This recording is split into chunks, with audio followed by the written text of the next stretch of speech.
नमस्कार दोस्तों, स्वागत है आप सभी का नैन्श्री क्लासेस में। आज मैं आप सभी के साथ मानव ग्रंथियों से संबंधित सभी महत्वपूर्ण क्वेश्चंस को डिस्कस करूंगी, क्योंकि इसका एक पार्ट मैं ऑलरेडी आप लोगों के साथ डिस्कस कर चुकी हूं।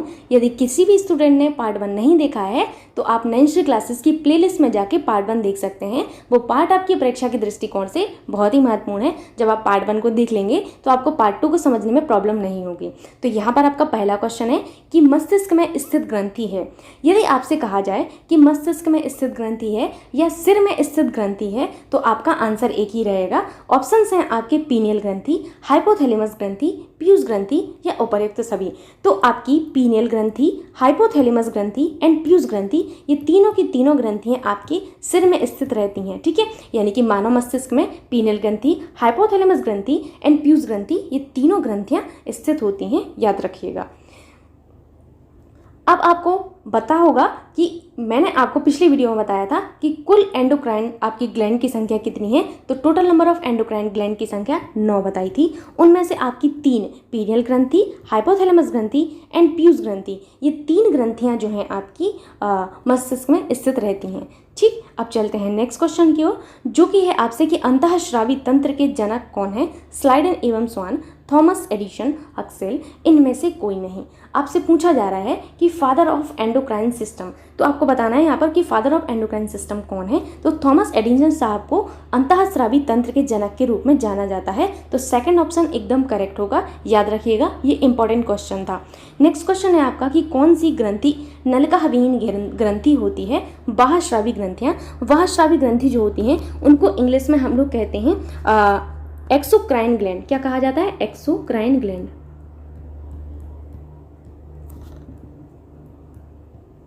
ठीक, इनको वहिश्रावी ग्रंथियां भी कहते हैं। तो याद रखिएगा कि वहिश्रावी ग्रंथियां या वहिश्रावी ग्रंथियां एक ही होता है, और एक्सोक्राइन ग्लैंड इनको इंग्लिश में कहते हैं।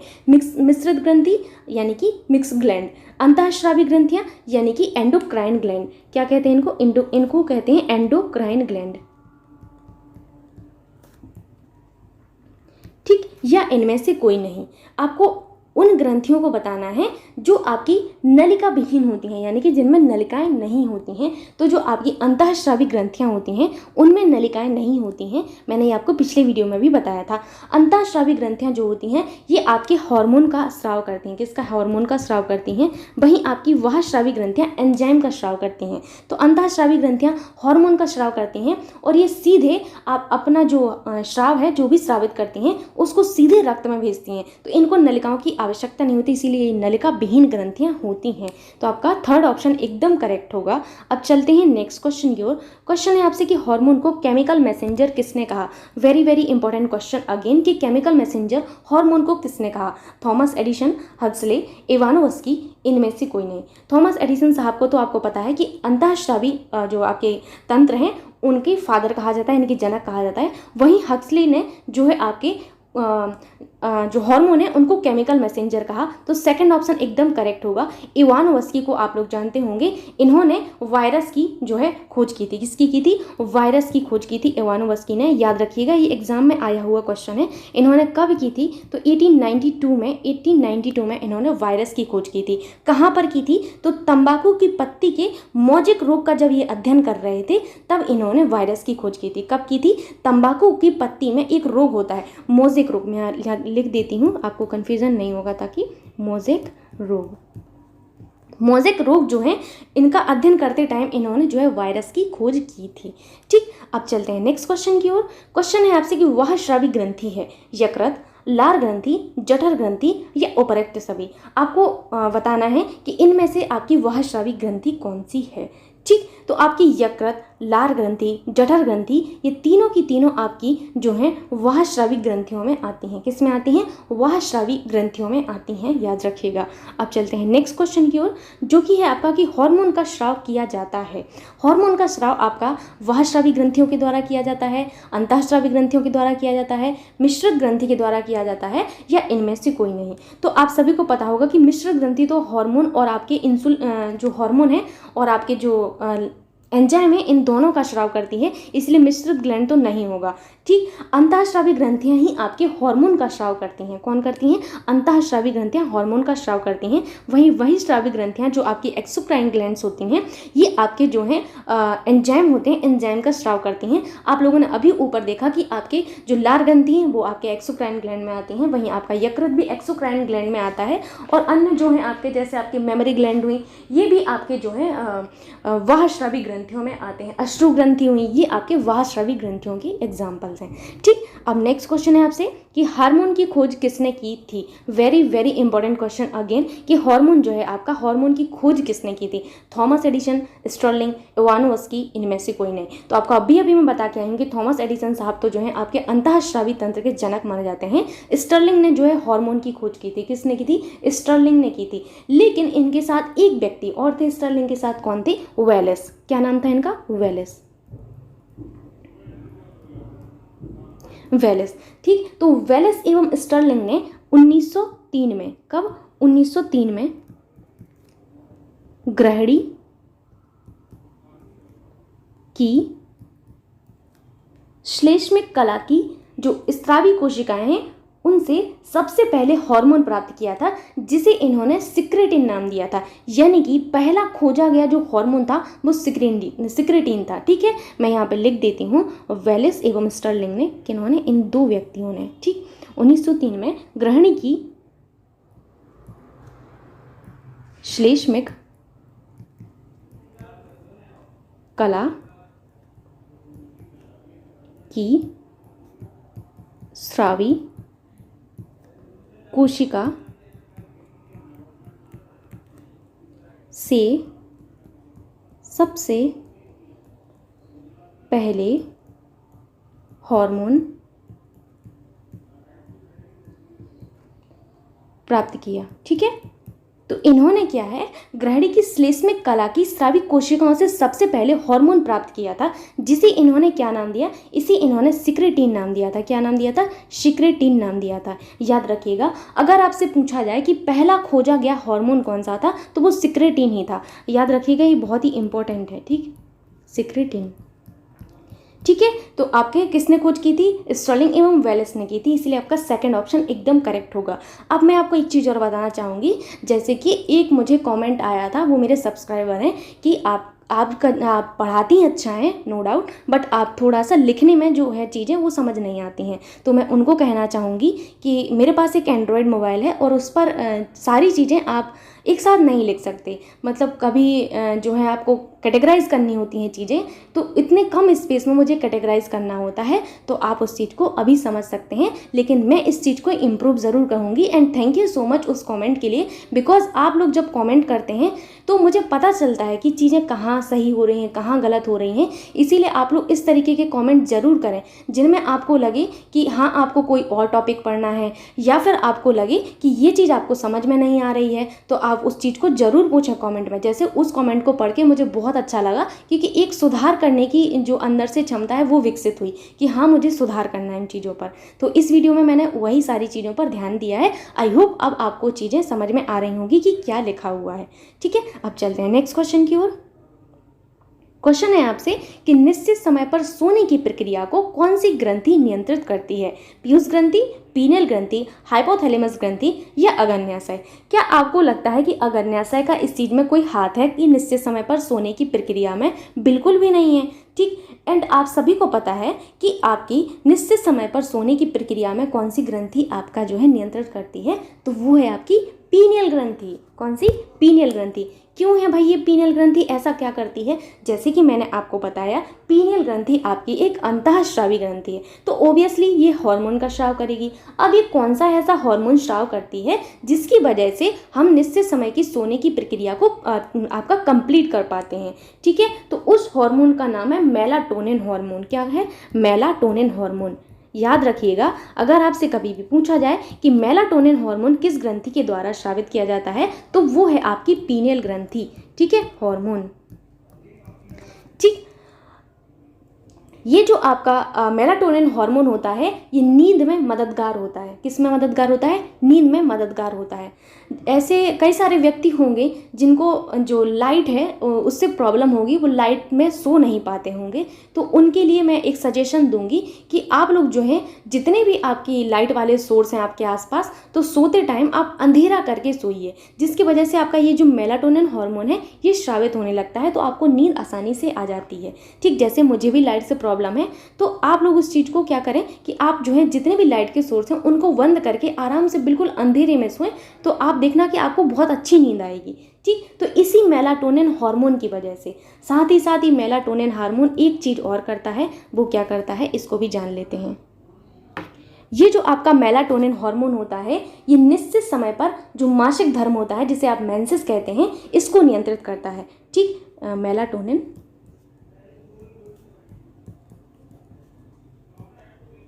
ठीक, मेलाटोनिन हार्मोन को मैं एच से रिप्रेजेंट कर दूं तो आप लोग समझ जाएंगे। इतने तेज तो आप लोग हैं, समझ जाएंगे, मुझे पता है। तो ये जो मेलाटोनिन हार्मोन होता है ये जो मासिक धर्म होता है, मासिक धर्म जिसे आप लोग क्या कहते हैं? मेंसेस कहते हैं। इस मेंसेस को भी नियंत्रित करता है। अब कैसे नियंत्रित करता है आप लोग ये भी सोच रहे होंगे, क्योंकि आपके मेंसेस के टाइम जो अंडोत्सर्ग के दौरान जो अंडे बनते हैं उनको क्षतिग्रस्त होने से बचाता है ये मेलाटोनिन हार्मोन। इसीलिए आपका मेलाटोनिन हार्मोन जो है निश्चित समय पर मासिक धर्म को नियंत्रित करता है, साथ ही साथ ये आपकी नींद में भी मददगार होता है। तो याद रखिएगा, कभी आपसे क्वेश्चन बने तो आपको अब समझ में आ गया है। अब आपको सबसे इंपॉर्टेंट जो याद रखना है वो ये याद रखना है कि पीनियल ग्रंथि के द्वारा आपका मेलाटोनिन हार्मोन स्रावित होता है। मैं आपको एक चीज़ बताना चाहूँगी, आप लोग क्या करिएगा, जितनी भी आपकी एंडोक्राइन ग्लैंड है उन सबको इस तरीके से चार्ट बनाइएगा। चार्ट बनाने के बाद आपकी 9 एंडोक्राइन ग्लैंड है, इनको इस तरीके से लिखिएगा 9 को। फिर आपका किस ग्रंथि के द्वारा कौन सा हार्मोन स्रावित किया जाता है वो आप यहाँ पर लिखिएगा। ठीक है, यहाँ पर लिखने के बाद आप यहाँ पर इनकी फंक्शन एक एक दो लाइन में आराम से लिखिएगा। तो ये आपके जो है संक्षिप्त नोट टाइप के बन जाएंगे और आपको बार बार पेज पलटने की ज़रूरत नहीं होगी, एक पेज पे ही आपको सारी इन्फॉर्मेशन मिल जाएगी। ठीक, तो ऐसी चीज़ों को आप याद रख सकते हैं। अब चलते हैं नेक्स्ट क्वेश्चन की ओर। क्वेश्चन है आपसे कि भूख प्यास पसीना का नियंत्रण कौन सी ग्रंथि करती है? ये तो बहुत सिंपल क्वेश्चन है, ये तो आप लोग शायद बता ही लेंगे। तो पीयूष ग्रंथि, पीनियल ग्रंथि, हाइपोथैलेमस ग्रंथि या फिर अग्न्याशय। तो भूख प्यास पसीना का नियंत्रण आपकी हाइपोथैलेमस ग्रंथि करती है। कौन सी? हाइपोथैलेमस ग्रंथि करती है। ये जो हाइपोथैलेमस ग्लैंड है ना, इसको हम लोग क्या कहते हैं? ग्लैंड ऑफ ग्लैंड कहते हैं। क्या कहते हैं? Gland of gland. ठीक, इसे हम लोग क्या कहते हैं? मास्टर ऑफ मास्टर ग्लैंड भी कहते हैं। क्या कहते हैं? Master of master gland. भैया इसको मास्टर ऑफ मास्टर ग्लैंड क्यों कहते हैं? क्योंकि मास्टर ग्लैंड तो हम लोग पीयूष ग्रंथि को कहते हैं। तो मास्टर ऑफ मास्टर ग्लैंड का मतलब क्या हुआ? क्योंकि ये जो हाइपोथैलेमस ग्लैंड है ये आपके पीयूष ग्रंथि से जो हार्मोन स्रावित होते हैं उनको भी नियंत्रित करती है, जिस वजह से इसको मास्टर ऑफ मास्टर ग्लैंड कहते हैं। ठीक है, ये आपकी हाइपोथैलेमस ग्लैंड जो है भूख प्यास पसीना को तो नियंत्रित करती ही है, साथ ही साथ आपके प्यार क्रोध और भय को भी नियंत्रित करती है। तो याद रखिएगा, प्यार भय क्रोध इनको भी नियंत्रित करने का कार्य कौन करता है? तो इनको भी नियंत्रित करने का कार्य हाइपोथैलेमस ग्लैंड करती है। अब चलते हैं नेक्स्ट क्वेश्चन की ओर, जो कि है आपका कि एडीएच का पूरा नेम है। फर्स्ट ऑप्शन है आपका ammonium diuretic hormone, anti diuretic hormone, anti di hormone या इनमें से कोई नहीं। तो एडीएच जो होता है इसका पूरा नाम होता है एंटी डाइयूरेटिक हार्मोन। क्या होता है? Anti diuretic hormone. अब ये हार्मोन है तो किसी ना किसी ग्रंथि के द्वारा स्रावित किया जाएगा एंटी डाइयूरेटिक हार्मोन यानी कि एडीएच हार्मोन। तो जो एडीएच हार्मोन होता है ना, ये आपके हाइपोथैलेमस ग्लैंड से ही स्रावित होता है। किससे? हाइपोथैलेमस ग्लैंड से।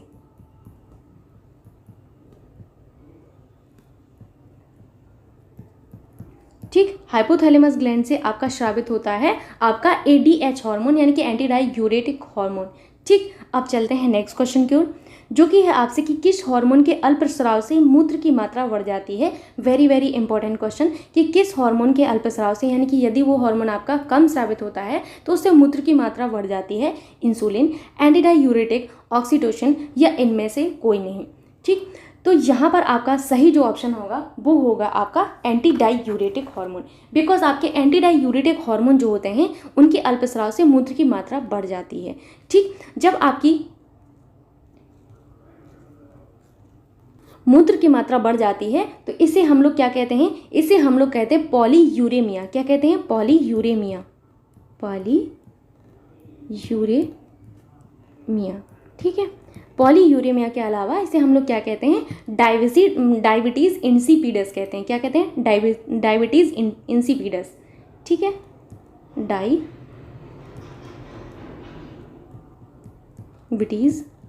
इंसिपिडस।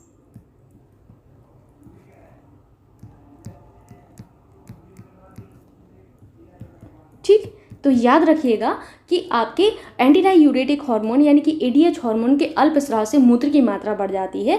इस बीमारी को पॉलीयूरेमिया कहते हैं और इसे ही हम लोग डायबिटीज़ इंसिपिडस रोग कहते हैं। ठीक है, डायबिटीज़ को कहना इतना टफ लग रहा है शायद मुझे, तो कभी कभी फिसल जाती है ज़ुबान। ठीक है, तो याद रखिएगा इसको, और ये चीज़ भी याद रखिएगा कि एंटी डाईयूरेटिक हार्मोन आपका हाइपोथैलेमस ग्लैंड के द्वारा स्रावित किया जाता है। इंपॉर्टेंट है ये। अब चलते हैं नेक्स्ट क्वेश्चन की ओर, जो कि है आपका शारीरिक तथा लैंगिक वृद्धि के लिए कौन सी ग्रंथि जिम्मेदार है? पीयूष ग्रंथि, आवर्त ग्रंथि, परावर्त ग्रंथि या थाइमस ग्रंथि। तो ये भी आप लोग समझ गए होंगे कि शारीरिक एवं लैंगिक वृद्धि की जब भी बात आती है तो यहाँ पर पीयूष ग्रंथि वाला ऑप्शन एकदम करेक्ट होता है। ठीक है, तो शारीरिक एवं लैंगिक वृद्धि के लिए आपकी जो ग्रंथि जिम्मेदार है ये आपकी पीयूष ग्रंथि होती है। ठीक है, इस ग्रंथि के बारे में एक चीज़ आप लोग याद रखिएगा कि ये जो ग्रंथि है इसका आकार गर्भावस्था के टाइम महिलाओं में बढ़ जाता है। ठीक है, अब चलते हैं नेक्स्ट क्वेश्चन की ओर, जो कि है आपका कि वृद्धि व विकास करने वाला हार्मोन किसे कहते हैं? टीएसएच, एसटीएच, एलटीएच या एमएसएच। ठीक है, तो आपको यहाँ पर बताना है कि वृद्धि व विकास करने वाला हार्मोन किसे कहते हैं। तो आपका जो एसटीएच हार्मोन होता है, एसटीएच हार्मोन को हम लोग ग्रोथ हार्मोन कहते हैं। यही आपका वृद्धि व विकास करने वाला हार्मोन होता है। ठीक है, इसको क्या कहते हैं? ग्रोथ हार्मोन कहते हैं।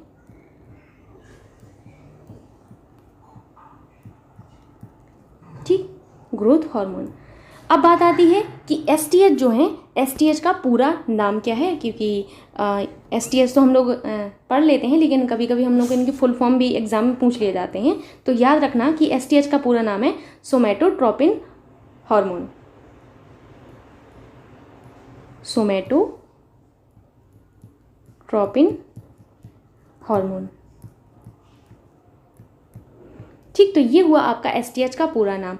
अब यहाँ पर मैं आपको टीएसएच, एलटीएच और एमएसएच के पूरे नाम भी बता देती हूँ।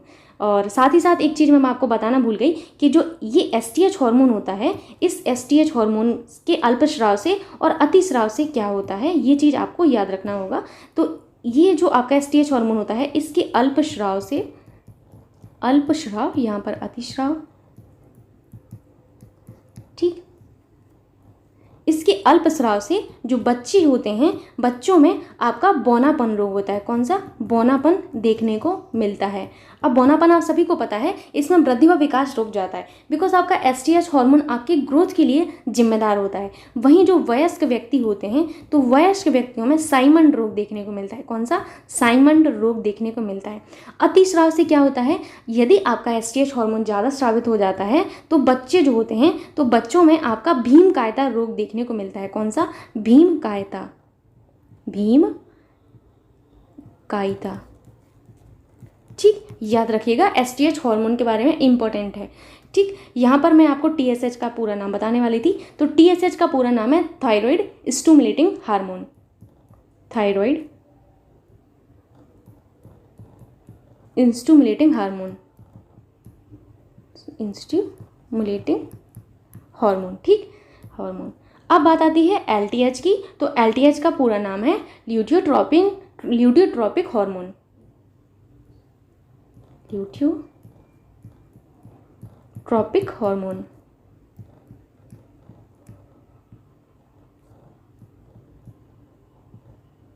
ठीक, एमएसएच का पूरा नाम क्या है? तो एमएसएच का पूरा नाम है मेलानोसाइट स्टिमुलेटिंग हार्मोन।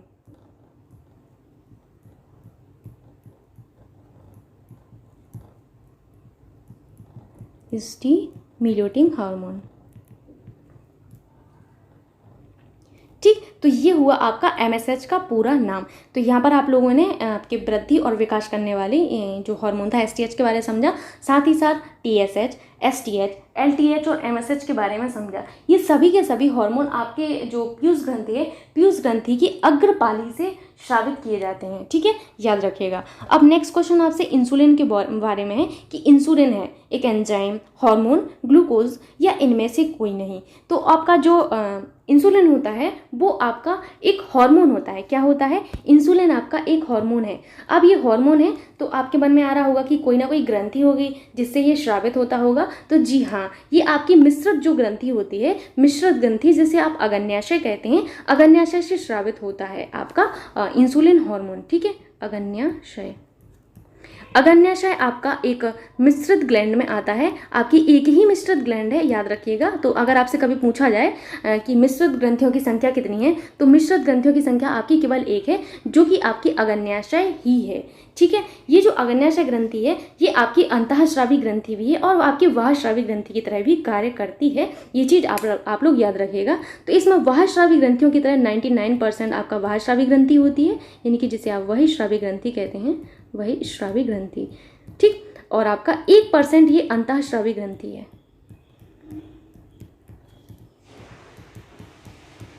ठीक है, 1% क्या है? अंतःस्रावी ग्रंथि है। अब बात आती है कि ये मिश्रित ग्लैंड है तो आपका हार्मोन भी और एंजाइम भी स्रावित करेगी। तो आपका कौन सा हार्मोन और कौन सा एंजाइम आपकी जो मिश्रित ग्रंथि है उसके द्वारा स्रावित किया जाता है, ये चीज़ आप लोगों को याद रखना होगा। अग्न्याशय, जो ये अग्न्याशय है इसके द्वारा जो स्रावित हार्मोन है वो है आपके इंसुलिन, और आपका दूसरा है ग्लूकागन। ठीक है, तो आप लोग ये दो हार्मोन याद रखिएगा। ये दोनों हार्मोन आपके किसके द्वारा? अग्न्याशय के द्वारा स्रावित किए जाते हैं। ठीक है, ये आपके क्या है? हार्मोन है। अब बात आती है इंसुलिन हार्मोन की। तो इंसुलिन जो हार्मोन है इसकी खोज किसने की थी, ये इंपॉर्टेंट बनती है। तो इसकी खोज मैं आपको कई वीडियो में बता चुकी। तो वेटिंग एवं वेस्ट ने की थी। किसने की थी? वेटिंग एवं वेस्ट ने की थी। ठीक, तो इसको याद रखिएगा। अब बात आती है ये जो इंसुलिन हार्मोन है इसकी कमी से क्या होता है और इसकी अधिकता से क्या होता है। अगर आपका इंसुलिन जो हार्मोन है ये आपका कम स्रावित होता है, यानी कि इसकी कमी से क्या होता है? इसकी कमी से आपका जो ग्लूकोज है, ग्लूकोज की मात्रा बढ़ने लगती है। ग्लूकोज की मात्रा बढ़ने लगती है तो मधुमेह रोग होता है। क्या होता है? मधुमेह रोग होता है। ठीक है, याद रखिएगा आप लोग कि मधुमेह रोग आपके जो इंसुलिन है, इंसुलिन की कमी से आपका मधुमेह रोग होता है। क्यों होता है? क्योंकि आपकी ग्लूकोज की मात्रा आपके रक्त में बढ़ने लगती है, जिस वजह से मधुमेह रोग होता है। अगर आपका इंसुलिन अधिक स्रावित होता है तो अधिकता से क्या होता है? तो आपका इंसुलिन अधिक स्रावित होता है तो इससे ग्लूकोज की मात्रा आपके रक्त में घटने लगती है, जिस वजह से हाइपोग्लासीमिया होता है। क्या होता है? हाइपोग्लासीमिया कहते हैं। ठीक है, मधुमेह को हाइपरग्लासीमिया कहते हैं और अधिकता से हाइपोग्लासीमिया होता है। ये चीज़ आप लोग याद रखिएगा। ठीक, तो यहाँ पर आप लोगों ने समझा इंसुलिन के बारे में। और अब बात आती है ग्लूकागॉन की। तो ग्लूकागॉन के बारे में मैं अभी आपको समझाऊंगी। पहले आप लोग ये समझ लीजिए कि अग्न्याशय द्वारा स्रावित हार्मोन आपने देखा इंसुलिन और ग्लूकागॉन। अब मैं यहाँ पर आपको समझाऊंगी कि अग्न्याशय द्वारा कौन से एंजाइम स्रावित किए जाते हैं। ठीक है, अग्न्याशय एंजाइम। तो एंजाइम में आपका सबसे पहले जो एंजाइम आता है वो आता है आपका ट्रिप्सिन। ठीक है, फिर आता है आपका एमाइलेज, और फिर आता है आपका लाइपेज। अब बात आती है कि ट्रिप्सिन जो एंजाइम है ये क्या करता है। तो ये ट्रिप्सिन जो एंजाइम है ये प्रोटीन का पूर्ण पाचन करता है। किसका? प्रोटीन का पूर्ण पाचन आपका कौन करता है? तो वो ट्रिप्सिन एंजाइम करता है। एमाइलेज क्या करता है? तो एमाइलेज आपका जो है कार्बोहाइड्रेट का पूर्ण पाचन करता है। किसका? कार्बोहाइड्रेट। ठीक है, और लाइपेज क्या करता है, तो लाइपेज जो है वसा का पूर्ण पाचन करता है, वसा का पाचन करता है, याद रखिएगा। ठीक है, तो यहाँ पर प्रोटीन भी शामिल होगा आपके, कार्बोहाइड्रेट भी और वसा भी। लेकिन आपको याद रखना है कि ट्रिप्सिन जो एंजाइम है ये आपके प्रोटीन में सहायक होता है, एमाइलेज कार्बोहाइड्रेट में, एंड लाइपेज आपकी वसा में सहायक होता है। तो इतनी चीज़ें आपने जानी कि अग्न्याशय मिश्र ग्रंथि है, साथ ही साथ इसके द्वारा स्रावित हार्मोन कौन से हैं और एंजाइम कौन से हैं, तो ये चीज़ें आपने जानी। अब बात आती है आपकी जो आपके इंसुलिन है वो आपके कहाँ से स्रावित होते हैं अग्न्याशय में। तो आपके जो अग्न्याशय हैं, अग्न्याशय में आइसलेट्स ऑफ लैगरहैंस होते हैं। क्या होते हैं? आइसलेट्स ऑफ लैगरहैंस होते हैं। ठीक है, अग्न्याशय इसमें होते हैं आपके आइसलेट्स ऑफ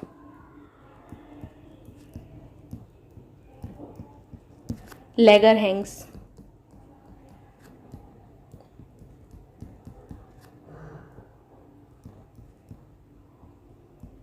ये जो आइसलेट्स ऑफ लैगरहैंस होते हैं इनमें आपकी अल्फा, बीटा और आपकी गामा कोशिकाएं होती हैं।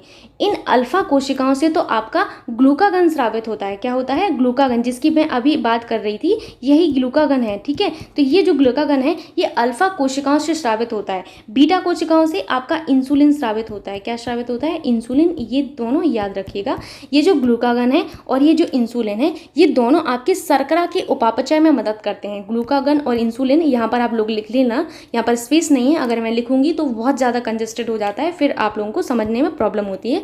तो आप लोग यहाँ पर लिखिएगा कि शर्करा उपापचय में ग्लूकागन और इंसुलिन ये दोनों हेल्प करते हैं। तो यहाँ पर आपने काफ़ी सारी चीज़ें इंसुलिन के बारे में और अग्न्याशय के बारे में जान ली हैं। आई होप आप लोगों को ये चीज़ें समझ में आई होंगी। तो यहाँ पर आप लोगों का सही आंसर क्या होगा कि इंसुलिन क्या है? एक हार्मोन है। तो आज का वीडियो मैं यहीं तक रखती हूँ, आगे के क्वेश्चन आपको नेक्स्ट वीडियो में मिलेंगे। आई होप आप लोगों को ये वीडियो भी अच्छा लगा होगा। यदि आपको ये वीडियो अच्छा लगता है तो प्लीज़ वीडियो को लाइक करना, शेयर करना ना भूलिएगा। साथ ही साथ अब आप मेरे चैनल को सब्सक्राइब कर लीजिए ताकि आपको कोई सी भी वीडियो टाइम पर मिलती रहे। Thank you so much.